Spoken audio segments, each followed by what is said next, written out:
박질 들어올지 엄청 기대되네. 이 자리가 참 그렇거든. 저 자리에 뭐가 들어도 마음이 더.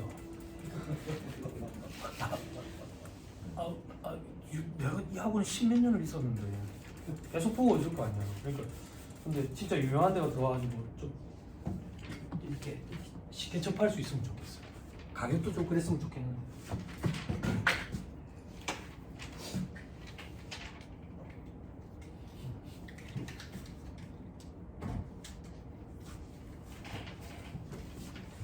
누가 부산 왔구나. 교태에서 부산 왔나? 자, 합시다. 문제 앞으로 봅시다. 부담 없죠? 소연아 부담 없지? 봉환아 부담 없지? 네, 없습니다. 부담 있는 걸 한 적이 없잖아. 네. 아니, 어려운 거 한 적이 없잖아. 아직까지는 그런 느낌 아니야? 와, 이것보다는 전환 색채 문제 풀기 훨씬 더 힘들지. 예? 아직은 뭐 부담이 없잖아. 뭐 우리가 뭐 지금 대손 충당금을 해서 퇴직급여 충당금을 해서 퇴직연금 충당금을 했어.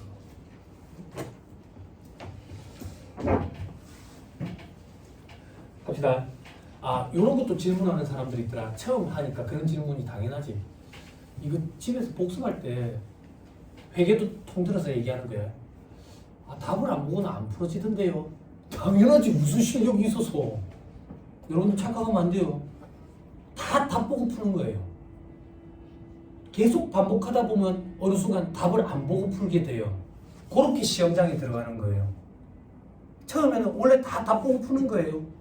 놀랐네. 왜 놀래? 답 안 보고 풀 수 있을 것 같아. 한 문제도 못 풀걸? 답 보고 푸는 게 맞아요. 원래 그렇게 하는 거예요. 그러다 보면 어느 순간 어떤 생각이 드냐면 내가 이 문제를 알고 푸나? 그냥 기계적으로 푸는 것 같은데 문제 푸는 기계가 된 것 같은데 됐어. 기계가 됐으면 합격이야. 그럼 시험장에 가서 그 문제를 또 올려서 숫자만 바꿔 넣어가지고 답마킹하고 나오는 거야. 그래서 전형적인 문제를 반복 숙달해야 돼. 이 바닥은 다독이 승리하는 바닥이야. 근데 자꾸 수험생들은 새로운 문제를 자꾸 접하고 싶거든. 그게 호기심이든 욕심이든 뭐든 상관없이 다 버려야 돼. 다 못 갖고 가 절대 사람인지라. 네? 자, 봅시다. 5-12페이지.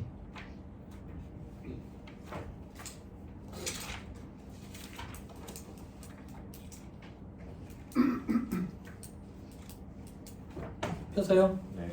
폈어요? 자, 합시다. 3번. 부가세법상 납세의무에 관한 설명이다. 옳은 것은 돼 있죠? 여러분 또 요 얘기. 중간중간에 할 얘기가 많다 보면 첫날이니까. 여러분들이 한번 스스로 생각해봐. 여러분들이 출제자가 됐다고 한번 생각해봐. 다음 보기 중 틀린 것을 고르시오라는 문제보다 다음 보기 중 옳은 것을 고르시오라는 문제를 만들기가 훨씬 더 어려워. 틀린 것을 고르라 그러면 뭔가 그럴듯한 틀린 보기 하나를 만들면 되는데 옳은 것을 고르시오 그러면 뭔가 그럴듯한 보기 4개를 만들어야 돼. 근데 그럴듯해야 돼. 시험 수준이 높기 때문에. 너무 터무니없는 보기를 만들면 퀄리티 떨어지는 거지. 그러면 그럴듯한 오답 보기를 만들려면 이거는 창작의 고통이라고. 창작의 고통. 쉽지 않아. 그러면 어떻게 하는데? 과거 자료를 보고 누군가가 그럴듯한 오답 보기 만들어 놓은 게 있으면 그걸 다시 재탕, 삼탕을 하는 게 참 수월하고.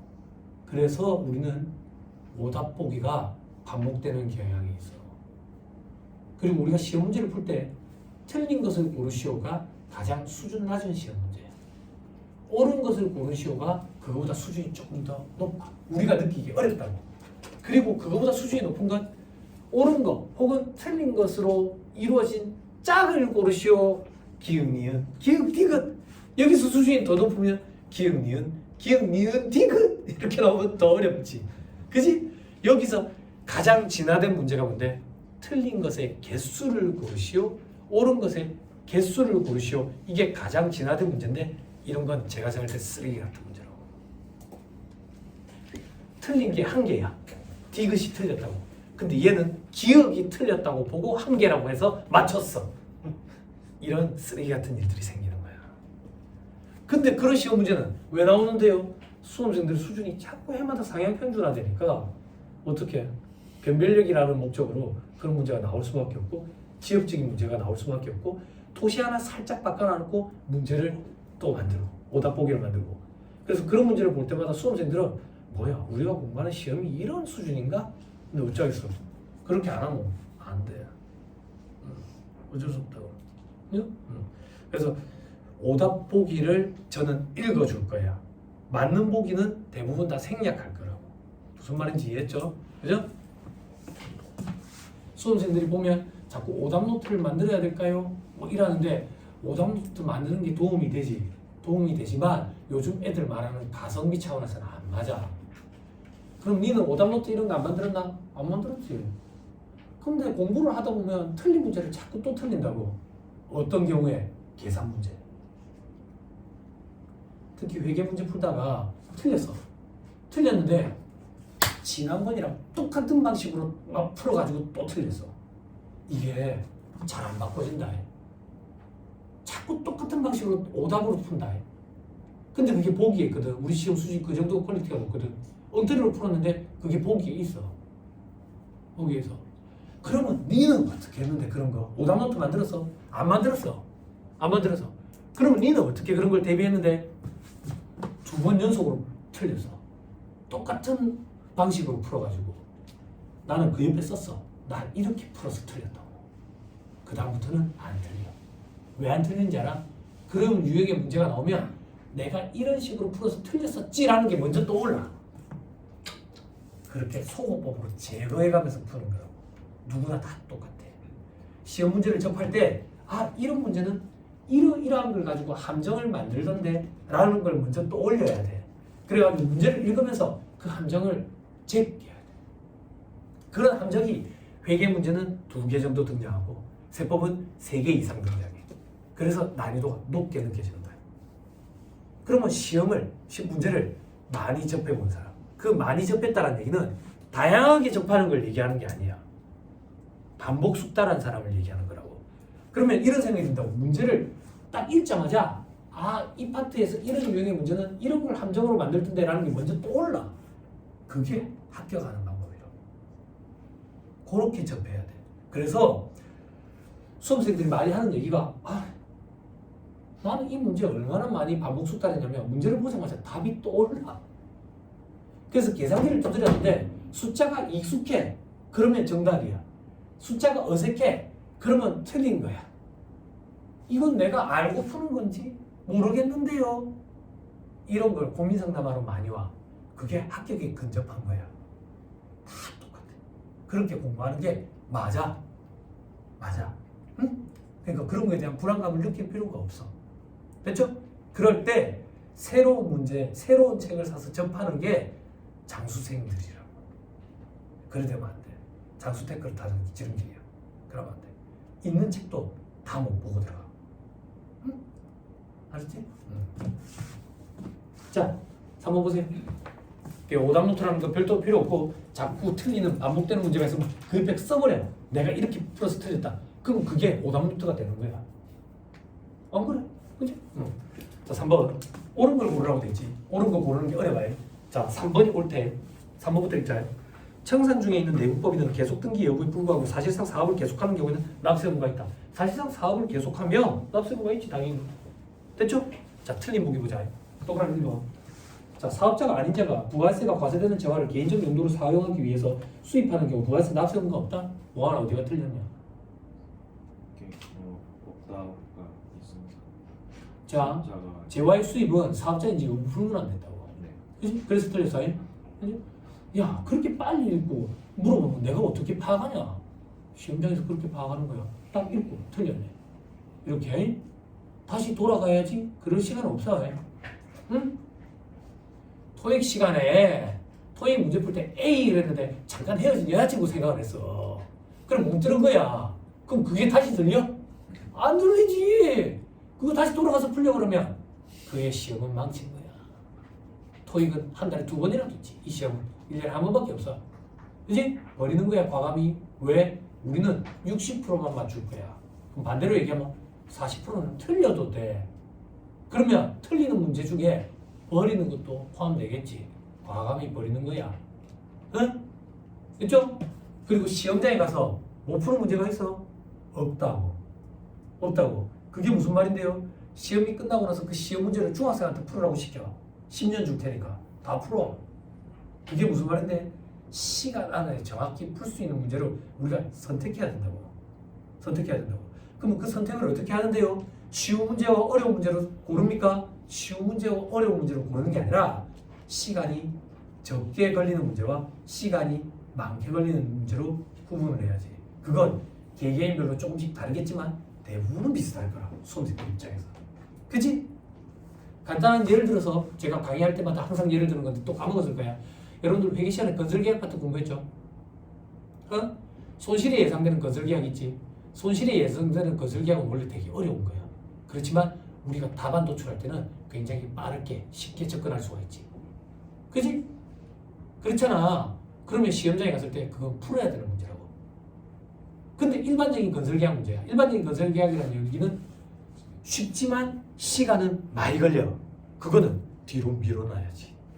못 풀어서 어려워서 아니 시간이 많이 걸리니까. 그런 차원이라고.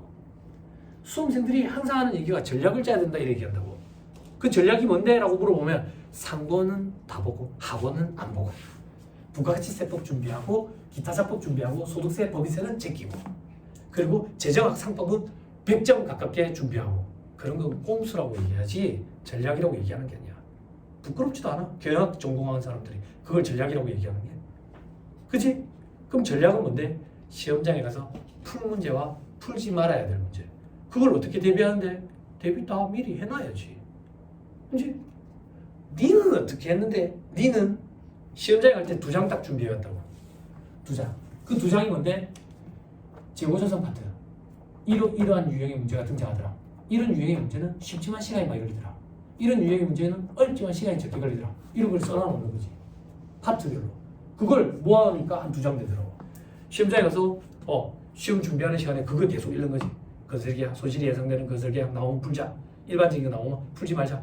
그리고 파본검사를 한다고. 파본검사 할 때 건설계약 문제가 있네. 손실이 예상되는 건설계약인지 그것부터 파악하는 거야. 맞네. 풀어야 되겠네. 일반적인 거네. 나중에 풀어야 되겠네. 이걸 파본검사를 할 때 체크를 다 하는 거야. 그게 합격과 불합격 좌지우지하는 전략이라고. 그런 게 전략이지. 어떻게 상금만 보고 들어가는 게 전략이야. 그러면 김영덕 회계사님이 학원을 왜 팔겠어? 아니 왜 팔겠냐고. 예? 근데 수험생들이 시험 임박하면 자꾸 마음이 조급하니까 얇은 걸 찾게 되고 꼼수를 자꾸 찾게 돼. 시험이 임박하면 임박할수록 기본서를 손에서 놓으면 안 돼. 기본서 보려면 시간이 많이 걸리는데요. 많이 안 걸려. 왜 많이 안 걸리는데? 여러분들이 이미 단권화 작업이 돼 있어. 단권화 작업이 뭔데요? 시험장에 들어가기 전에 여러분들 기본서 볼 때 한 글자씩 다 읽어. 줄 쳐놓은 것만 보잖아. 줄을 안 쳐놨는데요. 줄을 안 쳐놓은 수험생들 때문에 김영도 회사님이 줄을 쳐줬잖아. 파란 글씨로 바꿔줬잖아. 그게 단권화 작업이잖아. 그래서 저한테 강의 들을 때 노트 필기 하지 말라 했잖아. 내가 단권화 시켜주고 있는데 자꾸 노트 필기를 하면 여러분들이 공부량을 자꾸 더 스스로 늘리는 거야. 봐야 될 거를. 단권화 시켜야 된다. 단권화. 그러면 시험치기 하루 전날 전 과목을 1회독 할 수 있다고 하루 동안. 그러면 합격이야. 2차 시험도. 시험치기 하루 전날 전 과목을 1회독 할 수 있으면 합격이라고. 그거에 대비해서 우리는 준비를 하는 거예요. 응? 됐죠? 문제는 그럼 어떻게 하는데요? 나중에 시험치기 하루 전날은 어쩔 수 없이 눈으로 보겠지. 전체를 다. 그치? 문제마다 포인트가 있다고. 포인트가.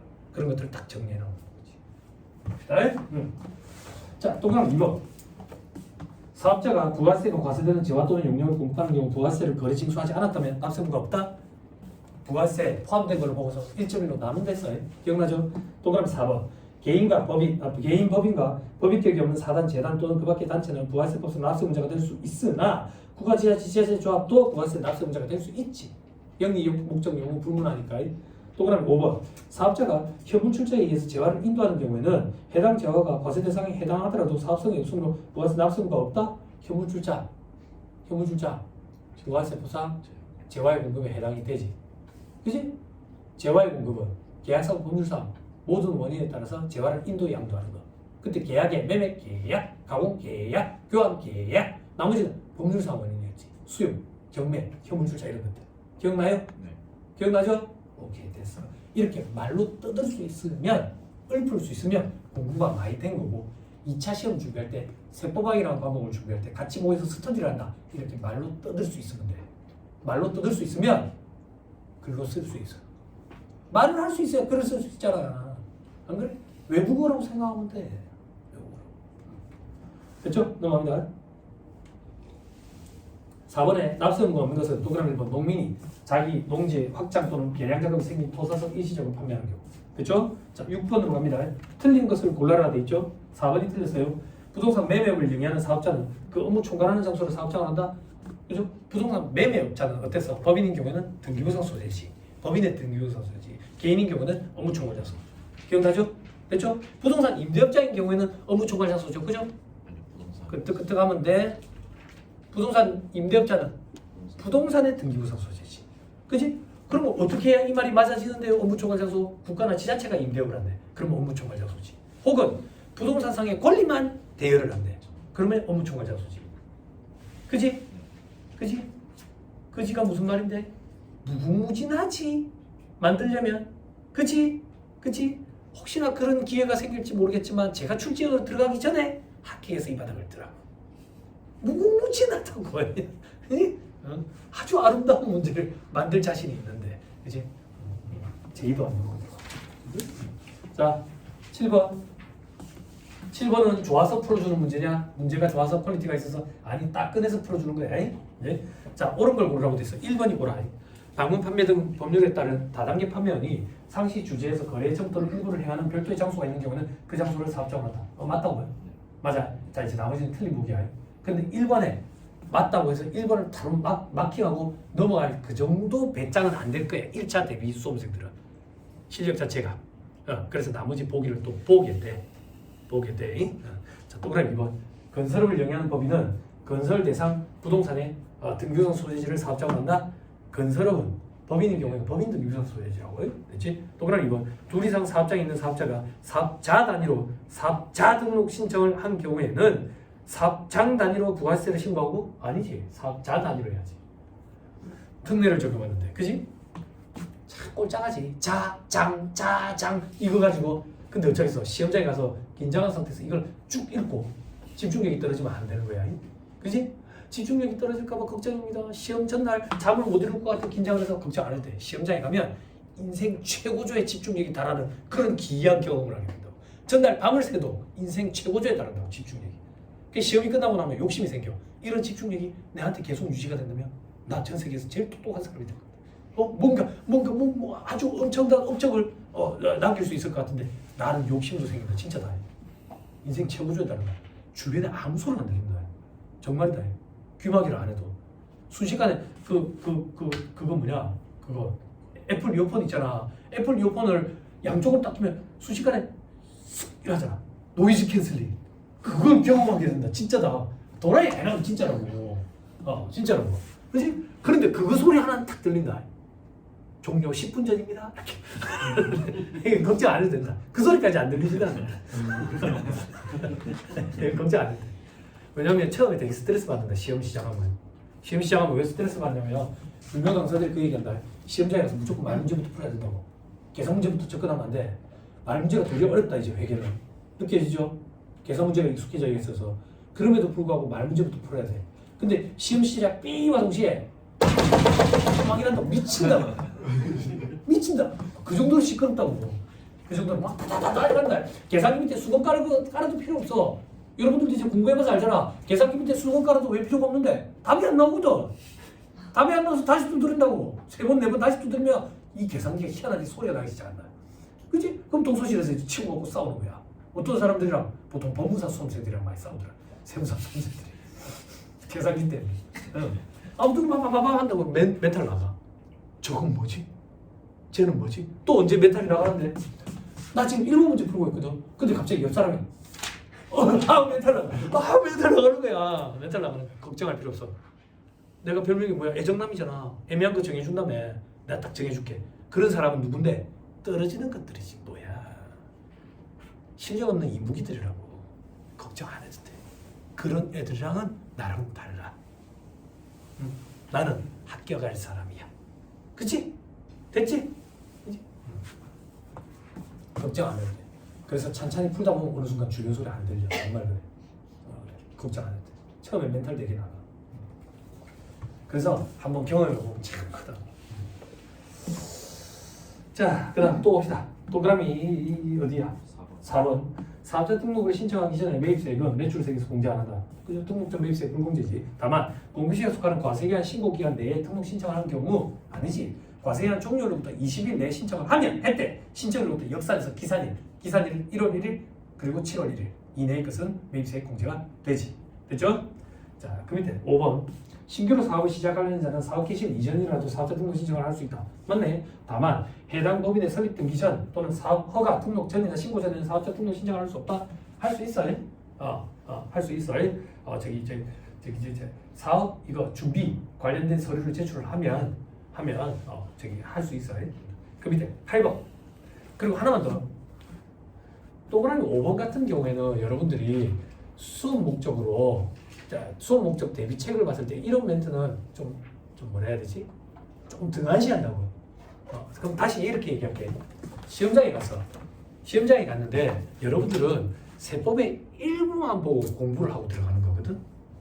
일부라고 표현하면 좀 그런데 아주 얕은 지식만 가지고 시험장에 들어가는 거라고. 그래서 제가 그 얘기 하잖아. 여러분들이 시험에 합격할 정도의 수준만 가지고 실무에 나서 일을 할 수는 없다고. 그때는 스스로 공부를 해서 더 탑재를 해야 돼. 더 깊이를 더 더하고. 그럼 다시 돌려 얘기하면 시험장에 들어갔을 때 보기 중에 틀린 것을 골라라 라고 했을 때 처음 보는 세법 조문이라든지 문구들이 등장하는 경우가 허다해. 그럼 멘탈이 나간다고. 멘탈이 나가. 그럴 때는 어떻게 해야 되는데요? 여러분들이 공부한 익숙한 조문, 익숙한 보기만 가지고 맞다 틀렸다를 구분해야 돼. 무슨 말인지 이해했어요? 무슨 말인지? 그럼 새로 처음 보는 구문들이 있으면 그거 가지고는 못 구분하는 거야 우리는. 그건 합격 당락을 좌지우지하지 않아. 다 똑같은 조건이라고. 그것까지 대비해 가고 싶습니다. 그럼 10년 걸리는 거야. 무슨 말인지 이해했죠? 네. 그죠? 그런 거에 스트레스 받기 시작하면 한도 끝도 없어요.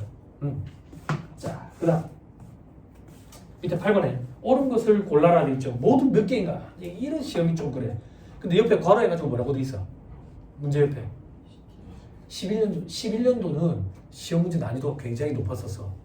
11년도에는 합격자 수가 좀 적었다고. 적었어. 1차 합격자 수가. 회계사 시험도 11년도 시험 문제 난이도가 굉장히 높았어. 자, 옳은 것을 개수라고 돼 있지. 그냥 우리는 그냥 합시다. 가해. 국가, 지자체 또는 지자체 조합이 공급하는 부동산 임대 영역에 있어서 사업자는 부동산의 등기부상 소재지다. 원칙적으로 맞는데 국가나 지자체가 하면 업무 총괄 장소지. 자, 그 밑에 무인자동 판매기를 통해서 자판기, 재화 용료를 공급하는 사업에 있어서 사업장은 그 사업에 관한 업무를 총괄하는 장소이다. 맞지? 다만 그 외의 장소도 신청에 의해서 추가로 등록할 수 있는 게 원칙인데 자판기는 안 된다 했었어요. 그죠? 자, 그 다음 법인이 주사업장 총괄납부 신청을 하는 경우 주된 사업장은 본점 주사무소를 말하며 지점, 법인인 경우에는 지점 중에 선택할 수 있겠다. 본지점 중에 개인은 업무 총괄장 주사무소만 되지만 그래서 틀렸다. 라에 신규로 사업을 개시하는 자가 주된 사업장의 사업자 등록증을 받은 날로부터 20일 내에 주사업장 총괄납부 신청을 했으면 적법하네. 관할 세무서장의 승인 없이 신청만으로 가능하지. 해당 신청일에 속하는 과세기한부터 바로 가능하지. 완벽히 맞는 말이네. 그지? 자, 마에 사업장은 원칙적으로 사업자가 사업을 하기 위해서 거래 전부를 행하는 고정된 장소이므로 일부만 행하는 건 거래 전부 또는 일부를 행하는 고정된 장소였어. 됐죠? 자, 10번으로 갑니다. 틀린 소리를 골라라 돼 있죠? 빨리 따라오세요. 동그라미 5번. 부동산상의 권리만 대여한대. 그럼 부동산 임대업이래. 그럼 업무 총괄 장소지. 전대하는 거예요. 됐죠? 넘어갑니다. 이 배 벌리고 있으면 안 돼. 답 없어. 집중하세요. 12번. 부가세법상 주사업장 총괄납부와 사업자 단위과세에 관한 설명이다. 옳은 걸 고르라고 돼 있지. 5번이 옳아요. 5번. 사업자 단위과세 사업자가 사업자 단위과세를 적법하게 포기한 경우에 포기하면 주사업장 총괄납부 혹은 사업장 단위과세 원칙으로 돌아갈 수 있어요. 그 포기한 날에 속하는 과세기간에 다음 과세기간부터 각 사업장별로 혹은 주사업장 총괄납부를 한다. 맞네? 그죠? 자, 틀린 보기 볼까요? 동그라미 1번. 주된 사업장에서 총괄해서 납부하는 사업자가 되려는 자는 그러니까 주사업장 총괄납부 적용받고 싶은 거예요. 그 납부하려는 과세기간 개시 후 20일 내에 주사업장 총괄납부 신청서를 주된 사업장 관할 세무서장에게 제출해야 된다. 과세기간 개시 전이야. 그지? 지금 짜증난다 보다. 짜증난다 보다. 이런 건 어떻게 해야 됩니까? 그냥 하는 거지 뭐. 그지? 반복하는 거예요 그냥. 오늘 암기하고 내일 까먹고 내일 또 암기하고 모레 까먹고 어쩔 수 없어. 자꾸 해도 안 되네. 이런 것만 출연하. 시험치기 하루 전날 봐야지 이렇게. 응? 또 그럼 2번. 주사업장 총괄납부 사업자가 종된 사업장을 신설하려는 경우 주된 사업장 관할 세무서장에게 변경 신청서를 제출해야 된다. 이 오답보기 반복돼. 그 신설하려는 종된 사업장 관할 세무서장에게 신청해야 된다 했어. 기억나죠? 그죠? 자, 또 그럼 3번. 주사업장 총괄납부 사업자가 세금계산서 발급 없이 재화를 판매 목적으로 자기 타사업장에 반출한 경우에 재화의 공급을 본다. 판매 목적 타사업장 반출. 간주공급 기억나요? 간주공급, 자가공급, 개인적 공급, 사업성 증여. 7번. 7번. 자, 부가세법상 과세대상 거래. 재화의 공급, 용의의 공급, 재화의 수입. 재화의 공급, 실질적 공급, 공급을 보지 않는 거, 간주공급. 간주공급, 자가공급, 개인적 공급, 사업성 증여, 배우시 잘못돼야.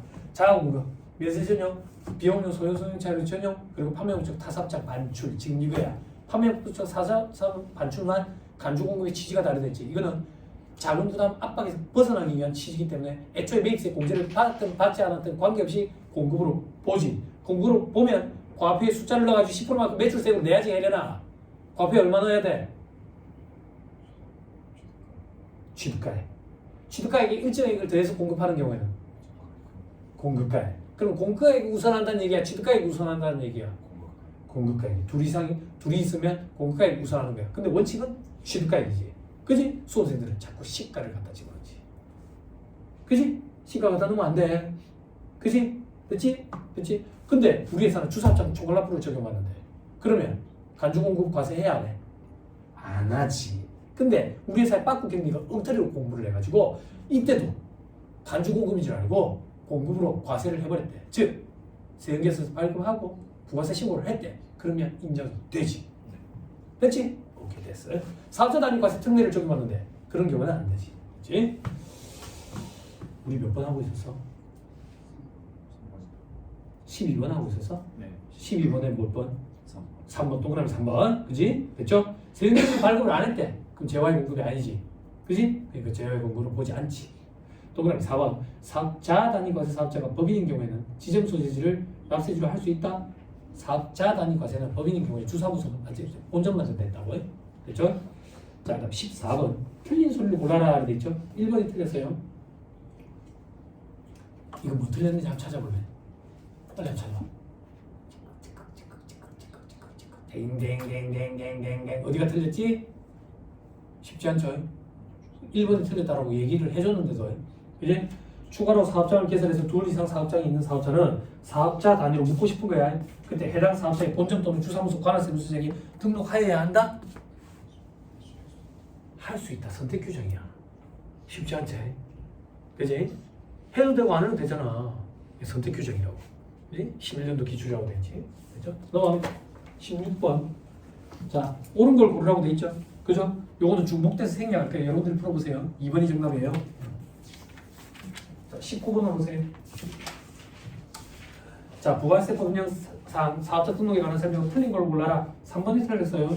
사업장 단위로 등록한 사업자가 원칙적으로 사업자 단위 과세 사업자 특례를 적용받고 싶대. 변경하려면 사업자 단위 과세 사업자로 적용받으려는 과세형 개시 20일 전까지 맞네. 사업장 관할 세무서장에게 변경 등록을 신청을 해야 된다? 아니, 본점 또는 주사무소 관할 세무서장에게 변경 신청을 해야 돼. 조금 구석지지. 근데 최근 기출이라서 한번 풀어봤다. 됐죠? 네. 됐죠? 자, 20번은 따끈한 거라서 보자. 등록 정정 사유가 아닌 거 뭔데? 동그라미 4번. 포괄 양수도에 따라 가지고 사업자 명의가 바뀌어서 사업자 명의가 바뀌면 폐업하고 이 사람은 신규 등록하는 사람인 거야. 법인의 대표자 명의가 바뀌는 거는 사업자 등록 정정 사유야. 됐죠? 됐죠? 오케이 됐다. 자, 2절 서머리로 가자 또.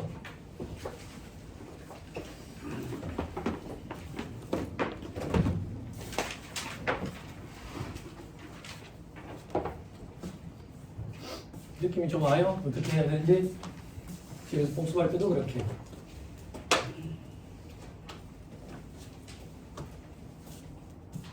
계산기가 그 전에 좀 두드려 보고 싶어? 여기 당나라에서 오신 분들이 두 분이나 계시니까 좀 미리 얘기하는데 계산기 왼손으로 두드리는 연습 그런 거 하지 마세요. 학원에 보면 이상한 애들 좀 있거든요. 그죠? 왼손으로 막 두드리고 있어요. 아, 넌 왼손잡이야 그러냐? 아니래. 그럼 왜? 아, 동시에 하려고요. 어이가 없어가지고. 안 돼, 엉터리야. 하지마. 그다지 빠르지 않아. 오른손으로 두드려도 합격하는데 아무 지장 없어. 넌 왼손이야. 엉터리로 두드리는 게 훨씬 더 무섭지. 그지? 시험 임박하면 다 1000타 정도 돼요. 계산기 두드리는 타수가. 걱정 안 해도 돼. 그리고 대신에 계산기 케이스 버린 친구들이 있거든. 케이스 버린 친구들이 가방에 넣고 다니면 이게 자꾸 움직이거든. 움직이면 안 돼. 움직이면 안 되니까 F에 놓고 항상 써야 돼. F에 놓고.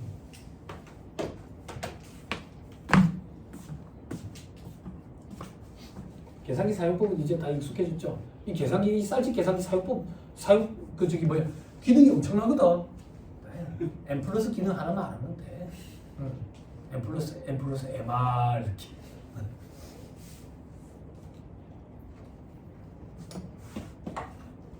요즘은 계산이 많이 저렴해졌더만. 합시다 또. 형광펜 많이 쓰시죠? 어제 형광펜 다 들어가지고 동화 헬로키티 형광펜 10개 샀거든. 쿠팡으로 주문해가지고 형광펜 초록색 써야 눈이 좀 덜 피곤해요.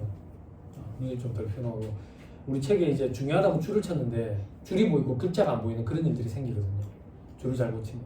그리고 우리 책이 얇기 때문에 액상으로 된 형광펜 쓰면 뒷면이 비쳐가지고 글자가 안 보여요. 그래서 스틱으로 된 형광펜 중에 초록색을 쓰는 게 가장 좀 괜찮더라고. 그리고 포스트잇 플래그를 써가지고 정리를 잘하면 서류 정리 잘하는 사람들이 일도 잘하거든요. 공부도 똑같아요. 이렇게 정리하는 습관을 좀 들여놓으시면 어떤 과목이든 괜찮죠. 그리고 볼펜을 쓰는 습관을 들여야 돼요. 볼펜, 우리 계산기 두드릴 때 볼펜을 끼고 계산기를 두드리거든요. 그래서 볼펜이 그립감이 달라지면 계산기 오타가 나요. 그래서 처음부터 수험생들이 볼펜을 딱 정해놓고 쓰는 게 괜찮아요. 뭐 아직도 대세는 제트스트림인 것 같아요. 보니까 제트스트림, 사라사, 유니볼 뭐 이런 것들이 있는데 마 이런 것도 있는데 똥이 좀 나와. 그리고 뻑뻑하고 제트스트림을 제일 많이 쓰더라고요. 그리고 2차 시험 목적이니까 우리는 2차 시험까지 합격해야 최종 자격증이 나오니까 0.5mm 제일 많이 쓰고 여학생들 중에 너무 가늘게 쓰는 친구들은 0.7mm도 쓰고 남학생들 중에 꾹꾹 눌러 쓰는 친구들은 0.3mm도 쓰는데 0.5mm를 제일 많이 써요. 그리고 우리 시험에는 검은색, 흑색, 유선펜만 가능해요. 중성 하이테크 펜 이런 거 안 되니까 괜히 그런 거만 뒤다보지 말고. 액상으로 된 그 형광펜 이런 거 쓰는 친구들이 있는데 알짱이 얇아가 뒷면이 비쳐가지고 글자가 안 보여. 그런 일들이 또 생겨. 그리고 우리가 나중에 복습을 할 때 눈으로만 보고 있으면 졸음이 오거든. 체력이 빠져서. 그럼 이제 줄을 치면서 복습을 하는 친구들이 많은데 자꾸 덧방을 하면 찢어진다. 스틱으로 된 형광펜을 쓰면 덧방을 해도 큰 무리 없다. 그래서 그런 습관을 좀 들여놓으면 좋겠나라는 차원에서 얘기를 드리는 거예요. 이 얘기를 하면 또 해마다 수험생들 중에 꼭 네 말대로 해야지 합격을 하나? 그럼 제가 이제 삐끼서 그러면 하지 마라. 근데 제 말대로 해도 합격될까 말까거든. 그죠? 그렇거든. 자꾸 우는 소리 하지 말고 시기인들 일단 해보고 된다 안 된다라는 얘기를 해야지. 하지도 않고 와가지고 우는 소리를 해서 그러면 보고 있으면 되게 안타까워요. 그런 수험생들이 공부를 할 줄 모르는 수험생들. 자, 또 합시다. 자, 3장. 과세 거래, 거래 시기, 거래 장소 어디있죠? 자, 개회, 재화 공급, 용해 공급, 재화 수입. 공급하는 사업자가 돼 있죠. 재화 공급, 용해 공급은 사업자에 국한돼 있다. 그죠? 재화 수입은 사업적인 이유 불문한다더라. 재화 수입 과세 방식은 소비지구 과세 원칙이 입각해 있다더라. 재화의 공급은 속지주의, 용해의 공급은 속지주의가 원칙인데 국의 제공 능력은 속인주의. 이런 표현은 이 바닥에서 만들어진 표현이라 했죠. 그죠? 이 바닥에서 속지주의가 어떤 표현으로 통용이 되는데 어떤 의미로 우리나라 주권이 미치는 범위 내에서만 과세한다. 이런 표현이다. 의미의 표현이다. 그럼 우리나라 주권이 미치지 않으면 그 나라에서 과세하겠지 그 얘기지. 그지? 그죠? 자, 밑에 보면 대한민국 주권이 미치는 국내에서만 언급한 것을 과세하는 주의를 하더라. 다만 다음에 그래도 국내에서 공급된 것을 봐서 과세를 하되 그러니까 우리나라 주권이 미치는 범위 내로 봐가지고 우리나라 국세청에서 과세를 하겠다 그 얘기야. 다만 영세를 적용해준다. 외화벌이 경험을 보내. 어떤 거 우리나라 국적의 항공기 선박에서 이루어지는 거래. 국내 사업장에서 계약과 대가 수령이 이루어지는 중개무역 방식의 수출. 중개무역 방식의 수출은 우리나라를 거치지 않는 데죠. 우리나라를 거치지 않기 때문에 우리나라 주권이 미치지 않아. 그렇기 때문에 우리나라 과세 범위에서 벗어나거든. 그럼 영세율이라는 혜택을 줄 수가 없어. 그래서 우리나라 주권에 미치는 범위 내로 봐가지고 영세율이라는 혜택을 주기 위해서 하는 거야. 다만 요건이 국내에서 계약과 대가 수령이 이루어져야지. 됐죠? 자, 그 밑에 속인주의는 뭔데? 속인주의는 납세지 사업장이 국내에 있으면 과세하겠다 그 얘기야. 그래서 현대건설, 건설업이네. 건설업 일본에서 건설 용역을 제공한대. 건설업의 사업장은 법인 등기부상 소재지는 우리나라에 있으니까 우리나라에서 과세하겠다 그 얘기야. 근데 임대용역을 일본에서 그 제공을 한대. 임대업의 납세지 사업장은 임대 물건의 소재지니까 일본에 있으니까 우리나라 주권에 미치지 않는다라고 보고 과세 범위가 없다라고 보는 거지. 그렇죠? 그렇게 기억하면 편하다. 자, 밑에 별표시 4번에 재화용역을 공부하는 사업의 구분은 통계청장이 고시하는 해당 과세기간 개시일 현재 한국표준산업분류에 따른다. 그렇죠? 통계청장이 한국표준산업분류표라는 걸 이렇게 만들거든. 예, 쉬는 시간에 네이버에 검색하면 돼. 통계 포털 이런 사이트가 있어. 아무튼 우리 시험에 이게 등장을 했는데 개시일이 아니라 종료일로 등장한 적이 있어. 크게 의미는 없는데 시험에 등장한 이후부터 책에 실리기 시작했어. 자, 그 다음 재화의 근거. 재화의 정의이 있죠. 재산적 가치가 있는 물건 권리. 이때 재산적 가치는 경제적 교환 가치가 있는 걸 재산 가치가 있다 이렇게 표현했다. 여기서 의미 있는 건 물건뿐만 아니라 권리도 재화에 들어간다. 그때 물건에는 동그라미 2번 자연력처럼 눈에 보이지 않는 것도 물건에 들어간다. 그 밑에 권리에 과거권, 특허권, 재산권 이런 거 밑에 사례도 있죠. 재화로 보는 것도 있죠. 그냥 암기해버렸어요. 왜 그런데 이유는 모르겠어요. 이유는 모르겠지만 사이버 화폐 게임머니 있죠. 이건 재화로 본답니다. 게임을 안 해서 게임머니가 뭔지 모르겠어요. 그죠? 카트라이더의 그 스피드 랜덤 점을 하기 위해서 카트 빠른 거 필요하잖아. 그래서 모아놓은 거 그런 게임머니를 얘기하는 건지 모르겠어요. 여성용 카트는 머리가 무거워서 잘 안 나가거든요. 요즘에도 카트라이더 하냐? 아니 많이. 뭐 서비스가 종료됐다며. 네. 서비스가 종료된 거랑 게임을 못하는 거랑 다르지. 아니요, 서비스 종료됩니다. 이제 못하는 거야? 다운을 받아서 하는 개념이 아니라서 그래? 접속을 해야 되기 때문에? 아 그래? 어떡하지? 나 빨간 장갑 아깝네. 아니 나무가 있을까? 대학 때 했던 건데 20년도 더 된 적인데 빨간 장갑 왜 비웃어? 너 무슨 장갑이었어? 무지개야? 아니요, 미안해. 파란 장갑. 파란 장갑 어디서?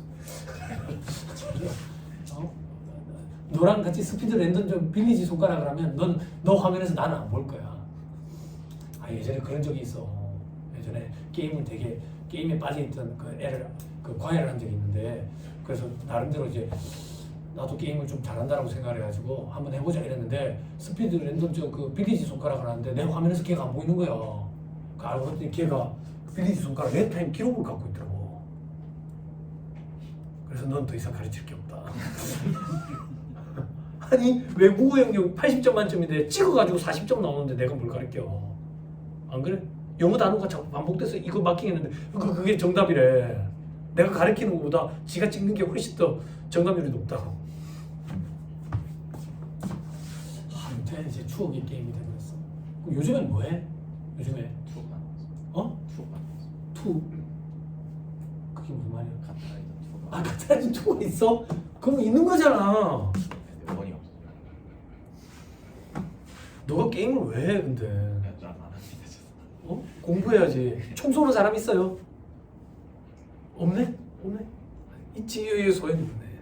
그지? 난사 앞에 장사 없다 그러지. 그지? 몰라? 막 쏘는 난사 몰라? 서툰어택 이런 거 안 해 요즘엔? 그런 거 안 해? 미안해. 그런 게임이 있긴 해. 카운터 스트라이크 이런 거 있어? 있습니다. 아직도 있어? 서툰어택도 있어? 그래? 난사 앞에 장사 없다 그러잖아. 스나이퍼 쪼고 있어도 막 뛰면서 쏘는 거지. 아무튼 그런 게임머니를 얘기하는 거예요. 암기하세요. 게임머니는 재화래요. 됐죠? 자, 그럼 밑에 재화로 보지 않는 거. 수표, 상품권, 지분주권, 채무주권 이런 건 결제수단, 최종 결제수단 좀 봐. 즉 돈으로 본다 그 얘기야. 됐죠? 그리고 채권, 담보 및 무담보 채권의 양도 뭐 이런 것도 재화가 아니래. 그죠? 그리고 특정 상품으로 교환하는 모바일 쿠폰 이런 게 있대. 쿠폰 이런 것도 그냥 돈으로 본대. 근데 게임머니는 왜 재화인지 모르겠어. 아무튼 게임머니는 재화래. 비트코인 등 가상자산 이런 것도 저기 재화로 보지 않는데. 비트코인 얘기하지 맙시다. 자, 밑에 재화의 실질적 공급, 계약상, 법률상 모두 원인에 따라서 재화를 인도에 양도하는 매매 계약 그죠? 가공계약, 가공계약에 자기가 주요 자체 전부 또는 일부를 부담하는 가공계약, 재화의 공급이야. 그렇지? 가공만 순수하게 한다. 그럼 용역의 공급이지. 다만 건설업은 순수하게 가공하더라도 아니 뭐래? 재화 주요 자재 전부 또는 일부를 부담하더라도 용역의 공급으로 본다 했지. 그래서 건설업은 건설 용역업 이렇게 암기하라고 시켰다고. 됐죠? 자, 그럼 이제 교환 계약, 그죠? 기부 체납도 재화의 공급으로 본다. 소비대차 거래, 그지? 동종 또는 이종의 재화를 빌려 쓰고 차용하고 그리고 각 반환하고 전부 다 각각 다 재화의 공급으로 본다 그랬다. 예외 볼 필요 없다. 밑에 경매, 사인 간의 경매는 재화의 공급이 맞다. 다만 국세징수법에 따른 공매 그리고 민사집행법에 따른 경매 이런 것들은 재화의 공급이 아니었다. 법까지는 암기할 필요 없이 법에 따른 경매, 법에 따른 공매 이렇게 기억하면 된다. 이런 것은 재화의 공급이 아니다. 자 밑에 수용, 수용도 재화의 공급이 맞다. 다만 도시 및 중앙환경정비법에 따른 수용에서 수용 대상인 재화의 소유자가 소유된 재화에 대한 대가를 받는 경우에는 누가 철거했는지 여부 불문하고 재화의 공급을 보지 않는데 이때 무슨 법인지도 암기할 필요 없다. 그냥 법에 따른 수용 이때 누가 철거했는지 여부에 관계없이 재화의 공급을 보지 않는다. 됐죠? 과거에는 건물을 내가 철거하고 공급하면 재화의 공급을 보지 않고 건물을 시행자가 철거하는 경우에는 재화의 공급을 봤거든. 근데 이제 그런 거 없이 누가 철거했는지 상관없이 재화의 공급을 보지 않는다. 됐죠? 자 밑에 현물 출자. 현물 출자를 위해서 재화를 인도 양도하는 거 사례로 기억하면 된다. 건물을 출자해서 그럼 중개 뭔데? 건물이지. 그럼 재화의 공급이 맞아. 자기의 출자 지분을 타인에게 양도한다. 중개 뭔데? 주식이지. 재화가 아니지. 그지? 재화의 공급이 아니다. 법인 또는 공동사업자가 출자 지분을 현금으로 반환한대. 중개 뭔데? 지분. 그지? 재화의 공급 아니라고. 그럼 반대로 법인은 중개 뭔데? 돈이지. 재화의 공급 아니라고. 자 밑에 법인 공동사업자가 출자 지분을 현물로 반환한대. 그지? 중개 뭔데? 지분. 재화의 공급 아니지. 반대로 법인은 중개 뭔데? 현물이래. 만약에 건물이래. 그러면 재화의 공급이지. 중개 뭔데? 요걸 가지고 판단하는 거다. 그 얘기야. 됐죠? 됐어요? 네.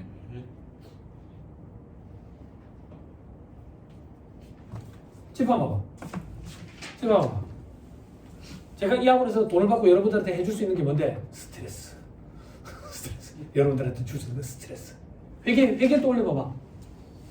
77. 그지? 유형자산의 정의가 뭐야? 사용 목적을 보유하는 자산 유형자산 아니야? 장사 하루 이틀하고 치울 거야? 장기간. 회계에서 말하는 장기간은 보통 1년 가지고 따지지. 근데 장기간 사용할 목적으로 보유하는 자산은 유형자산인데 그런 자산은 무형자산도 있어. 그래서 구분하기 위해서 물리적 실체가 있는 거 유형자산이지. 토지 할까? 건물 할까? 건물. 유형자산의 정의를 충족해서 건물을 장부에 달았다고. 얼마나 못할 건데? 이게 무슨 말인데? 유형자산의 최초 취득원가를 어떻게 인식해요? 무슨 소리 하는 거야? 최초 취득원가 어떻게 인식해? 형님, 소연아, 언니, 울산 언니 맞죠? 그죠? 저 이름은 기억 못하겠어요. 죄송합니다. 해줘. 손가락 굵게 해줘. 두 번째 손가락이었다. 소연아, 세 번째 아니었다.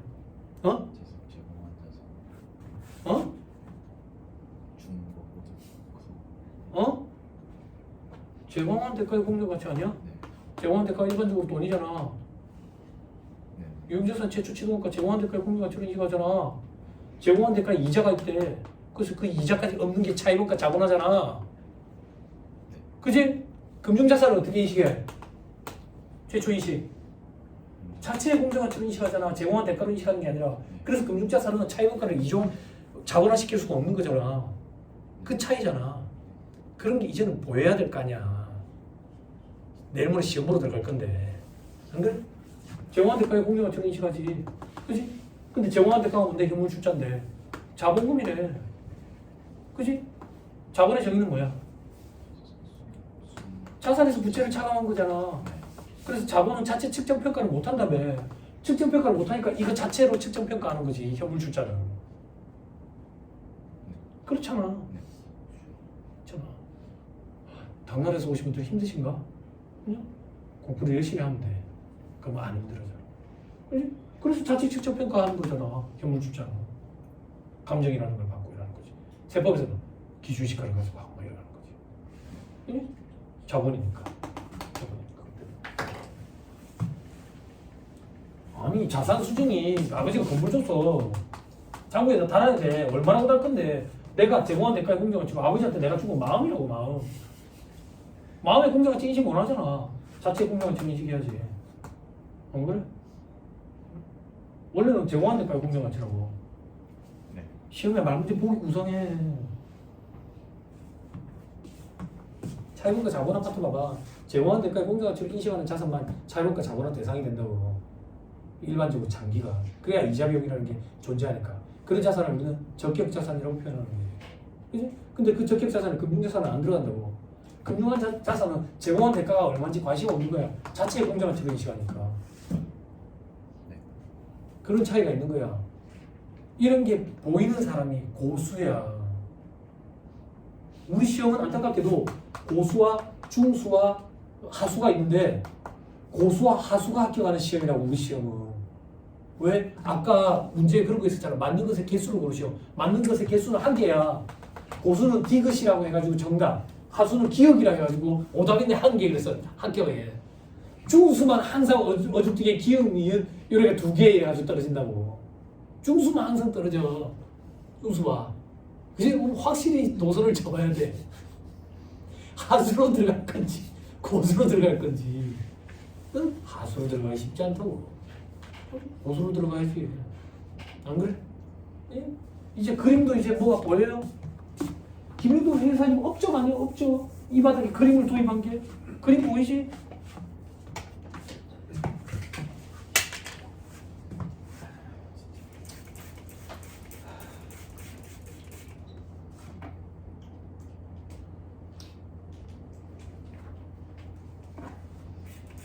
영어 짧은데 영어는 알겠네. 스프레이와 스트림이 있네.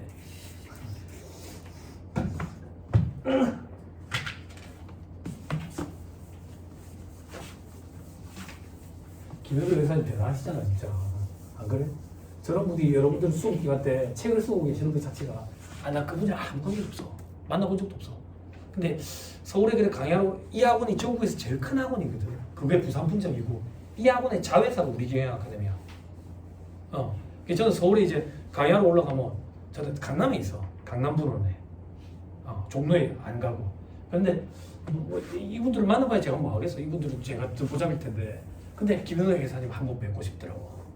그래서 여기 말했더니 한번 날 잡아서 올라가자더라고.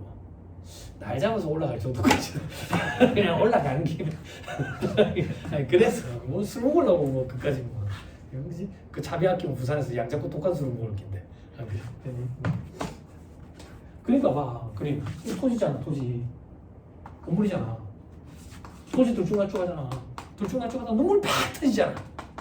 기분이 좋았다가 나빴다가 평가했다가 눈물 팍 터지는 손상. 그지? 건물. 기분 좋고 나쁘고 하다가 눈물 팍 터지잖아. 손상. 환입 이런 것도 잡아야 될 거 아니야. 회복을 하는 환입. 그지? 안 그래? 금융자산 주식이야. 주식이야. 사채야. 유효이자법에 따라서. 그지? 이게 만약에 할증 발행이면 이렇게 된다고. 그럼 그림 똑같잖아. 들쭉날쭉해. 들쭉날쭉하다가 팍 꼬그라질 거 아니야. 왜 꼬그라지? 신용이 손상이 일어났다고. 신용이 손상. 근데 요건 뭔데요? 신용이 손상되기 전에도 저거 얼굴을 보니까 다크서클이 심한데 안 갚을 것 같은데 기대 손실 모형에 따라 가지고 인식을 해야 된다고. 안 그래? 그게 무슨 말인데 존경하는 김현우 회사님 그러잖아. 친구에 대한 배신이래. 저 친구가 안 갚을 것 같은 그런 기대감을 반영하는 거지. 대단하신 분이지. 이게 또 들쭉날쭉하잖아. 팍 꼬꾸라지잖아. 이 그림 봐봐. 이 그림을 요렇게 보면 이거고 요렇게 보면 요거라고. 그렇게 따지면 그림이 요거밖에 없다고. 대단하신 것 같잖아. 소름이 돋지 않아? 이런 것들이 전체적으로 보이면 이제 재밌다고. 너 그때 내가 시경대로 하고 있었지? 이제 방 안에 귀신 나오겠다. 응? 스케치북에 이런 거 그림 그리는 거야. 네이패드로. 그래가지고 방 안에 벽에 막 붙여놓는 거지. 응? 그럼 오며 가며 보는 거야. 오며 가며 보다 보면 어느 순간 이게 사진으로 내 머릿속에 기억이 된다고. 전화사채, 신주소사채, 스타옵션도 똑같아. EPS도 똑같고 사진으로 딱 기억하고 시험장에 가서 그 사진을 또 올려서 숫자만 바꿔넣어가지고 계산기 두드리면 합격이야. 합격이야. 공부 그냥 그렇게 하는 거야. 그래, 이 바닥 공부는 참 괜찮다고. 공평하다고. 많이 본 사람이 무조건 더 잘해. 머리가 좋은 사람이 다 잘해. 그런 시험 아니야 이거는. 그려봐요 그림. 그럼 그리다 보면 다 중복돼. 몇 개 없어. 소영아 표정 관리 좀 해줘라. 동의 좀 해라. 오랜만에 봤는데 동의해. 그치?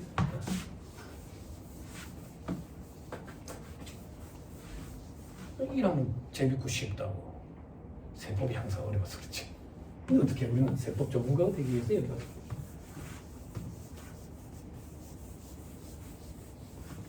원가는 얘기 안 해주십니까? 원가는 수문구도 풀 수 있어요. 그게 원가야. 수문구 풀 수 있는 거. 전날 새벽 3시까지 수복 써.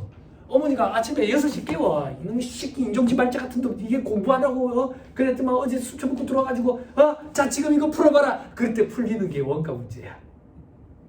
원가 문제. 재정학 상품은요? 재정학 상품은 팔짱을 끼고 가만 보기를 보고 있으면 한계가 크게 보여. 그게 정답이. 자, 돌아야지. 자, 또 합시다. 저런 게 보여야 돼요, 여러분. 보이면 이제 합격이에요. 참 스물다고. 그래요? 자, 어디까지 했니? 경매 얘기했고, 수용 얘기했고, 현물 출자 다 얘기했네. 자, 다음 페이지. 자, 위탁 매매의 경우 재화의 공급 간주돼 있는데 뭐 나중에 정리하자니까 나중에 봅시다. 위탁자 지위 이전에 대한 재화의 공급 간주돼 있죠. 신탁법에 따라 위탁자의 지위가 이전되는 경우에는 기존 위탁자가 새로운 위탁자에게 신탁 재산을 공급한 거라고 한다. 당연하지. 신탁회사 수탁자한테 이걸 맡겨놨는데 맡긴 사람 주체가 달라졌대 판거지 그럼 뭐. 그럼 재화의 공급이라고. 그렇죠? 수탁자가 맡기는 거는 판 게 아니지. 그지? 계약업체가 달라진 거지. 그지? 자, 밑에 다만 신탁 재산에 대한 실질적인 소유권 변동이 있다고 보기 어려운 경우 그러면 공급이 아니겠지. 그게 어떤 경우인데 관심 없다고. 그냥 보기 어려운 경우 이렇게 등장할 거예요. 그러면 재화의 공급이 아니고. 됐죠? 자, 그 밑에 재화의 공급으로 보지 않는 경우 담보 제공, 질권 저당권 양도 담보 목적으로 하는 것. 다만 담보물이 채무 변제에 충당될 때 대물 변제에 해당하면 재화의 공급이 맞지. 넘어가면 그럼에도 불구하고 조세 채권에 대한 대물 변제는 즉 조세의 물납이면 재화의 공급으로 보지 않지. 그지? 자, 다음 페이지. 사업의 포괄적 양도 공급으로 보지 않지. 그지? 어떤 경우 이것도 포함하지. 미수금, 미지급금, 사업과 직접 관련 토지, 건물에 대한 것을 제외하고 승계해도 포괄적 양도로 봐서 재화의 공급이 아니라고. 그죠? 밑에 동그라미 이건 사업 양수자가 새로운 작업의 종류를 추가하거나 변경한 경우에도 포함한다. 동그라미 3번까지 보지 말자. 자, 저 밑에 바로 이번에 특례 있는데 사업 양수자에 대한 대납부 규정. 요거 기억나요? 저 뒤에 가면 절차 규정이 있죠.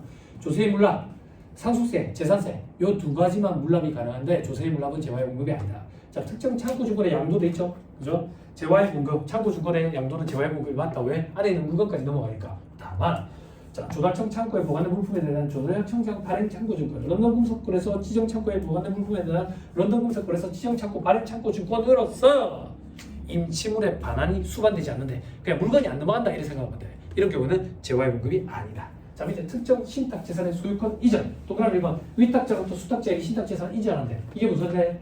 물려달라고 맡겨. 이건 재화의 공급이 아니라고 한 게 아니니까. 동그라미 2번 신탁의 종료로 인해서 수탁자로부터 위탁자에게 이전한대. 계약기간 종료되가 다시 돌려받는 거야. 재화의 공급이 아니라고 한 게 아니니까. 동그라미 3번 수탁자가 변경돼서 이게 맡긴 하는데 비밀이 해. 다른 사람이랑 계약해가지고 이전했다고. 이것도 재화의 공급이 아니야. 다음이지. 기타, 수재, 화재, 도난, 파손, 간부손으로 인해서 재화를 잃어버리거나 멸실된 경우 한 게 아니잖아요. 그지? 자, 동그라미 2번 각종 손해배상금, 기획지연으로 인해서 발주자가 받는 지체상금. 이건 대가성이 없는 돈이랬지. 대가성이 없는 돈은 과표에 안 들어갑니다. 재화의 공급도 아니다. 해약으로 인해서 공급자가 공급 없이라는 말이 표현이 됐지. 맞는 위약금. 그렇죠? 그리고 위탁 가공을 위해서 좀 가공해달라고 맡긴다 그 얘기야. 그 맡기는 걸 국외에 있는 가공업자가 있어가지고 국외에 보냈다고. 국외에. 판 게 아니라고. 재화의 공급 아니야. 됐죠? 됐어요? 그런데 맡겨가지고 가공이 이루어지고 나서 거기서 판매를 한대. 그때 원료 반출하는 것은 재화의 공급이야. 재화의 공급이야. 자, 됐습니다. 나머지 볼게요. 넘어갑니다. 간주 공급. 자, 밑에 자원공급부터 하자. 자원공급부터 자기 생산 취득 재화를 그때 자기 생산 취득 재화의 요건은 동그라미 1번 매입세에 공제됐어야 돼. 왜? 매입세 공제 받으면 안 되는 걸 받았기 때문에 추징하기 위한 논리거든. 그래서 매입세 공제 안 됐으면 추징할 것도 없지. 우리 지금 1-30페이지 저 밑에 6-1을 하고 있는데 눈 뜨고 자면 안 돼. 눈 뜨고 자면 안 돼. 눈 자고 자면 할까? 잠 오는 거야? 아니야? 아닌 걸로 해줄게. 오랜만에 보니까. 그지? 눈 뜨고 자면 안 돼. 소연아, 눈이 원래 작았는데요? 그러면 안 돼. 자면 안 돼. 원아, 피곤하네 요즘에. 아니야? 자, 동그라미 2번. 포괄적 양도를 취득한 재화로서 사업 양도자가 매입세 공제받은 것도 추징한다. 양수자 단계에서. 그리고 동그라미 3번. 국내 거래지만 수출하는 재화에 포함하는 것에 해당해서 영세를 적용받는 재화. 이거 내국 신용자 구매하기세에 의해서 공급하는 재화. 국내 거래임에도 불구하고 수출하는 재화에 포함시켜서 영세를 적용해서 쓰지. 그럼 수험생들은 이런 멘탈이 붕괴가 되는 경우가 있다고. 영세율을 적용받았다는 입장은 여기에 세율을 적용했으니까 공급가에게 부가세 안 붙였을 거고 물건을 사온 사람 입장에서는 부가세 부담 없었으니까 매입세액도 없지 않습니까? 그러면 추징할 게 없지 않습니까? 그래서 추징한다 그 얘기야. 그 말은 즉슨 그 전 단계에서 이루어졌던 매입세액까지 추징하겠다는 얘기. 됐죠? 자, 됐습니다. 위로 다시 올라가서 자기 생산 취득 재화를 자기의 면세사 및 부가세가 과세되지 아니하는 재화 용도를 공급하기 위해서 직접 사용 소비하는 거. 다음 페이지 그림들 여기를 보시면 됩니다. 넘어갑니다. 바로 2번 비용용 개별 소비세 과세 대상 자동차 이거 비용용 소형 소형차 법인세법에는 업무용 소형차 이렇게 표현했지. 요거의 근거 규정은 개별 소비세법상 과세 대상 승용차. 그때 범위는 8인 이하의 승용 자동차.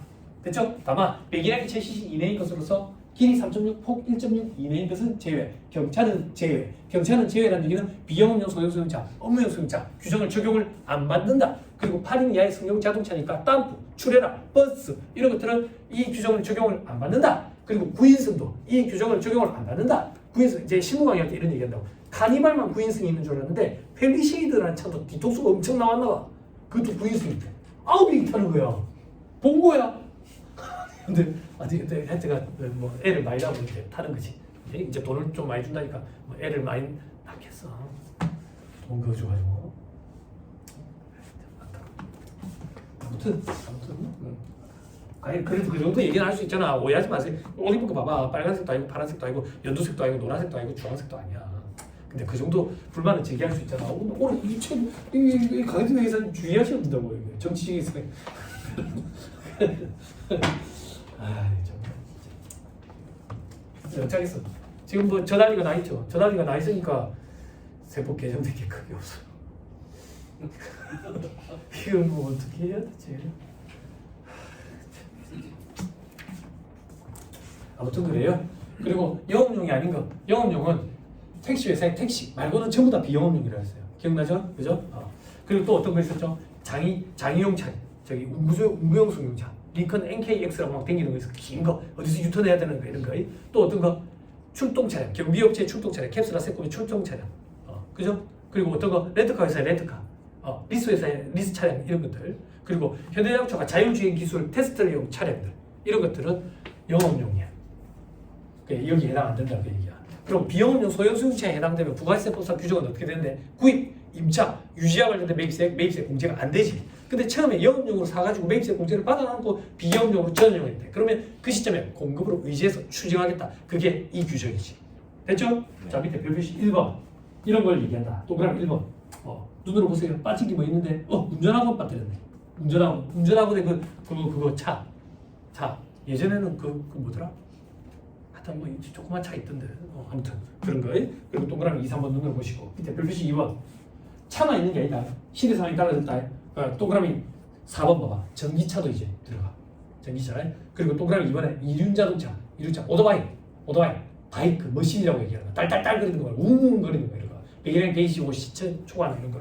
그리고 동그라미 3번에 캠핑용 자동차, 트레일 이런 것들도. 됐죠? 밑에 반가로 이번에 비용은 소형 승용차 관리 규정은 제가 말로 다 조지했어요. 넘어갑니다. 비용업용 소형 소형차, 비용업용 앤드 소형 소형차니까 교집합이야. 두 개의 요건을 모두 충족해야 되는 것이. 다음 페이지 판매업종 타사업장 관출. 첫 번째 칸 사업장 단위 과세 사업장. 이게 원칙이지. 간주공고로 본다. 근데 추징이 좀 다르다.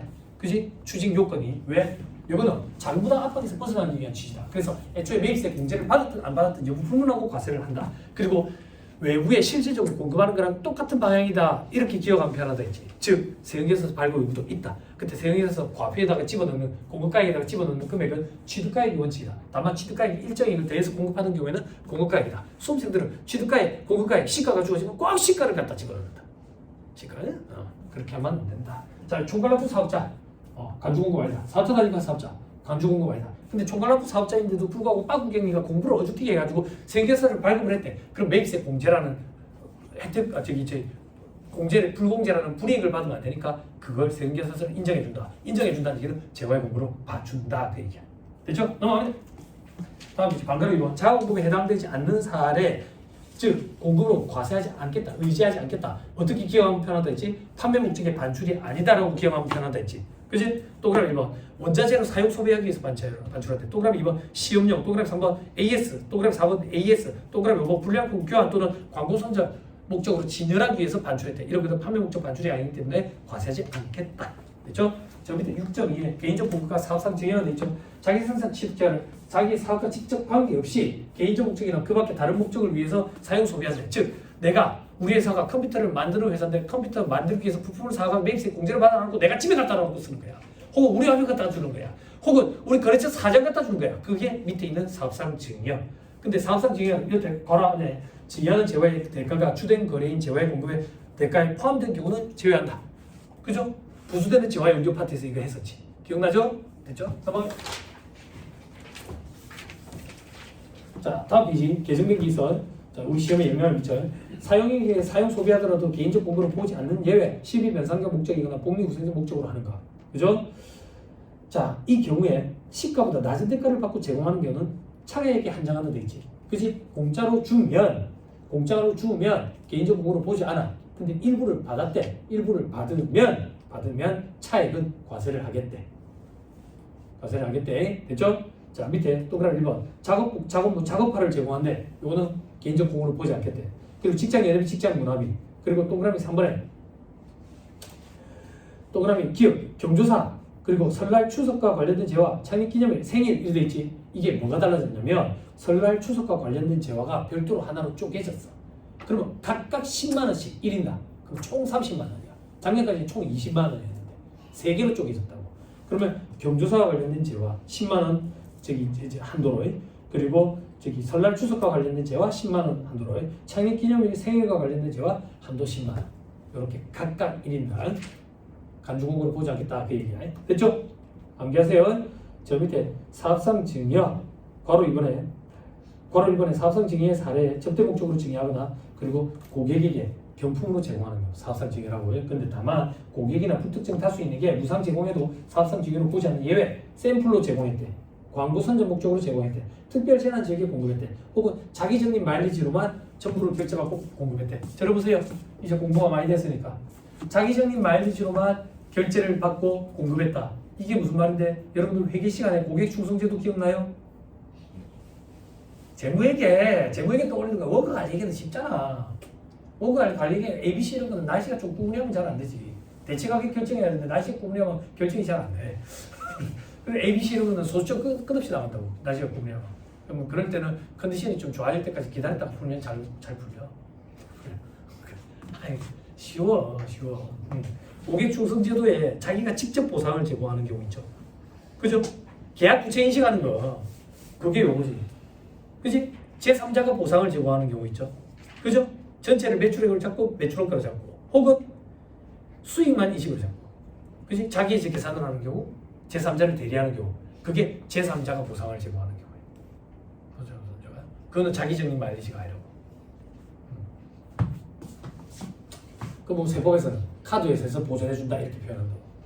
그게 제3자가 보전해주는 마일리지라고. 됐죠? 오케이 됐어. 자, 그다음 폐역시 잔존재화가 돼 있죠. 그죠? 밑에 정리 보세요. 정리에 세금계산서 발급 여부 봐봐. 어디에 동그라미가 쳐져 있어요? 실질적 공급과 직매장 반출, 판매 목적 타사업장 반출. 이 둘은 실질이 동일하다 이렇게 생각하면 편하다고. 그러니까 판매 목적 타사업장 반출은 외부에 공급한 거랑 동일하다 이렇게 생각하면 편하다고. 됐죠? 그래서 애초에 매입세 공제받았는지 여부 불문하고 과세를 하고 세금계산서 발급 의무도 있고. 됐죠? 넘어갑니다. 다음 용역의 공급.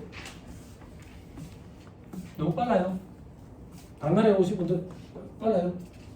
너무 빨라요. 더 빨리 안 하면 이래 안 하면 시간 안 하는 거예요. 빨리 해야 문제도 한 문제 더 풀고 여담도 한다고. 여담 안 하면 쉬는 시간에 막 찾아와. 세무사님 무슨 일 있어요? 왜 여담을 안 해주세요? 그런다고.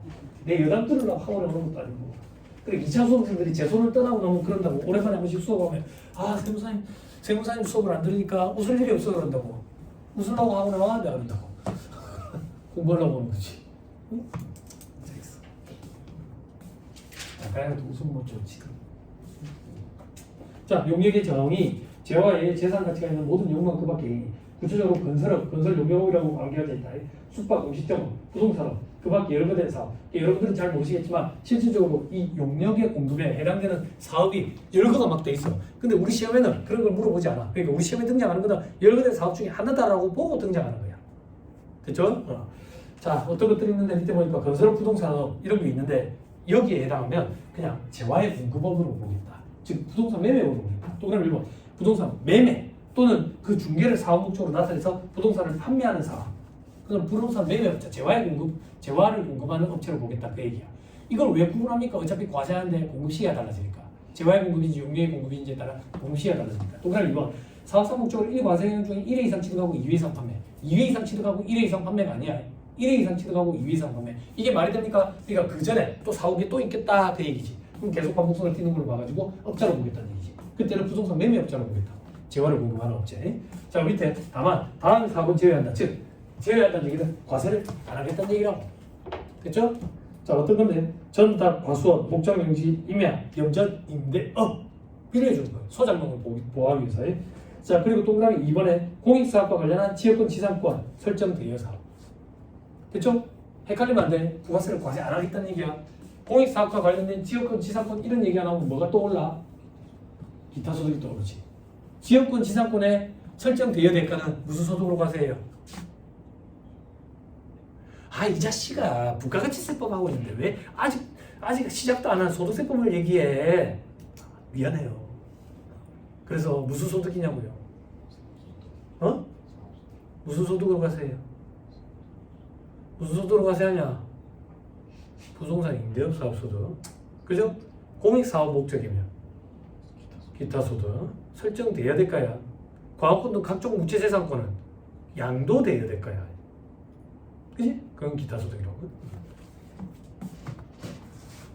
됐죠? 됐습니다. 넘어갑니다. 자, 우리 지금 어디 하고 있었지? 38페이지, 이제 39페이지. 또 실질적 공급, 간주 공급 나왔네. 그죠? 영무를 제공하는 거, 인적 서비스 제공하는 거, 이런 거, 노하우 제공하는 거, 이런 거. 그리고 시설물 권리 등 재화를 사용하게 하는 거, 문적 서비스 제공하거나 권리를 대여하는 거. 특허권을 돈 받고 팔았다, 재화의 공급. 특허권을 돈 받고 빌려줬다, 용역의 공급. 자 밑에 간주 공급은 과세 안 한다. 왜? 용역의 무상 공급 눈에 안 보이니까 과세 안 하거든. 그거랑 일맥상통하게 용역의 간주 공급도 과세 안 한다. 다만 용역의 무상 공급에 대해서 과세하는 게 있었다. 뭐? 특수관계 사이에 사업용 부동산의 임대용적을 무상으로 공급하는 경우에는 과세했었다. 다만 그거에 예외도 있었다. 밑에 별표시 동그라미 1번 산학협력단 간의 무상 임대용역. 동그라미 2번에 LHSH공사와 무상 임대용역. 이런 것들은 과세를 안 한다 했었다. 됐죠? 됐죠? 자 위로 다시 올라가서 별표시 5번에 무상공급의 처리 재화용역의 무상공급 재화용 무상공급은 과세를 한다. 시가로 가비해놔가지고 용역 무상공급은 과세 안 하는 게 원칙인데 과세하는 게 있었다. 그지? 국가나 지자체에 우리가 무상공급을 해. 방향 잘 잡아야지. 우리가 국가나 지자체에 무상공급하는 거는 과세 안 하고 면세. 우리가 국가나 지자체에 유상공급하는 거 과세. 반대로 들어봐야지. 국가나 지자체가 우리에게 공급하는 건 대부분 다 면세였지. 그지? 그렇지만 민간업체와 과세 형평을 맞추기 위해서 과세하는 게 있었지. 그지? 기억나요? 네. 스키장, 골프장 이런 거. 근데 공무원들만 쓴대. 그러면 과세 형평성 맞출 필요 없으니까 면세를 적용했지. 근데 골프장 이런 거 보니까 별들만 친대. 그럼 다시 과세하지. 예? 방향 잘 세팅해야 돼. 그지? 네. 요즘처럼 그래 별을 많이 보는 건 처음인 것 같은데. 중국발 미세먼지 때문에 하늘이 뿌연데도 텔레비 틀어보면 별이 많이 나와서 그죠? 별 보죠. 그죠? 저렇게 말을 어버버하는 사람들이 별이 됐나? 이런 생각이 안 들어요. 저런 말을 어버버하는 사람들이 어떻게 저 자리까지 갔을까? 이런 생각이 안 들어요. 그런 생각 안 들어요? 거짓말을 하고 있으니까 어버버한다는 거죠. 그죠? 혹시 그 텔레비에 나오는 사람 중에 친척분들 계세요? 다 그런 건 아닙니다. 다 그런 건 아닙니다. 이거 보니까 그게 이제 진실을 말하는 사람은 버벅대지 않죠. 그죠?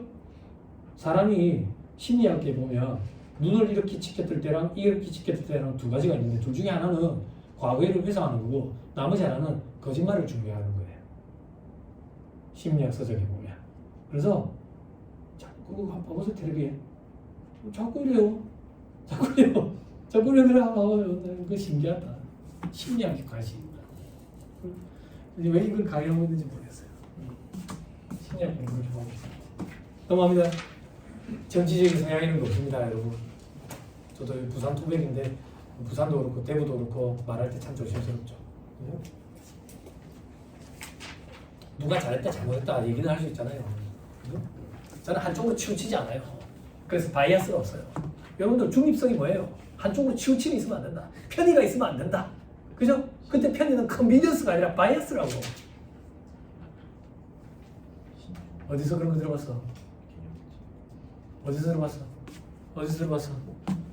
편의가 있으면 안 된다. 소연아 어디서 들어봤어? 울산 언니 어디서 들어봤어? 울산 언니 좀 대답 좀 해줘요.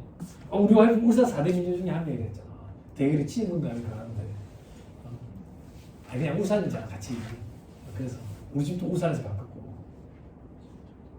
질적특성이 어디에 질적특성이 뭐에 있어서 근본주 질적특성과 왕주 질적특성이지. 근본주 질적특성에는 뭐가 있어? 목적적 값성과 표현의 실질성. 목적적 값성에는 뭐가 있는데? 예측같이? 하이같이? 중요성. 그지? 표현의 실질성. 완전성? 중립성? 무오류. 그때 중립성. 바이아스가 있으면 안 된다. 편의가 있으면 안 된다. 바이아스를 번역할 때 편의라고 번역한 거야. 그러다 보니까 편의 그럼 우리는 컨비니언스만 자꾸 생각하는데 컨비니언스가 아니었던 거야. 번역을 할 때 그 뜻으로 번역을 해서 그래. 그지? 예, 그런 것처럼 시그니피컨트처럼 시그니피컨트 유의적인이라고 번역을 했다고. 유의적인 도대체 무슨 말이야? 영어 단어 찾아보면 돼. 상당한 뭐 이런 뜻이요. 어쩌겠어. 근데 번역을 할 때 그런 문구로 번역을 했으니까 바이아스가 있으면 안 돼. 편의가 있으면 안 돼. 편의가 있다는 얘기는 한쪽으로 치우치는 걸 얘기하는 거야. 그렇죠? 무슨 소리 하는 거예요? 무슨 소리 하기는 시험 뒤에 나오는 소리 하는 거죠. 여러분들 시험에. 예? 복습하세요. 그렇죠? 자, 다음 재화의 수익. 세상의 모든 걸 회계세법에 엮는 사람이라고. 도라이는 아니거든요. 재화의 수입. 다음 중 어느 하나에 해당하는 물품이 재화의 수입이 아니라 물품을 국내에 반입하는 행위가 일어날 때 그때 재화의 수입이다. 어떤 건데? 동그라미 뭐 외국으로부터 국내에 도착했는데 수입 신고가 수리가 안 됐어. 그럼 통관 시점 수입 신고를 거치면서 재화의 수입이지. 그지? 예? 자, 그리고 동그라미 2번 수출 신고가 수리됐대. 수출 신고가 수리됐으면 수출이 됐지. 그걸 국내로 반입하면 수입이지. 다만 수출 신고가 수리됐는데 선적이 안 됐대. 선적이 안 됐으면 수출이 안 됐지. 그걸 반입하면 수입도 아니지. 됐죠? 말장난 같지만 이 시험장에 가서 등장하면 수험생들이 힘들어한다고. 자, 저 밑에 부수되는 재화용량. 이건 제가 어떻게 하라고 시켰어? 법 조문 자체가 너무 어렵고 애매모호하다고. 그래서 사례를 가지고 암기하라고 시켰지. 사례를 가지고, 그죠? 잠깐 끌었다 할까요, 이거는? 언제 쉬었지? 10시 30분. 그래? 잠깐 쉬었다가 이 얘기를 합시다.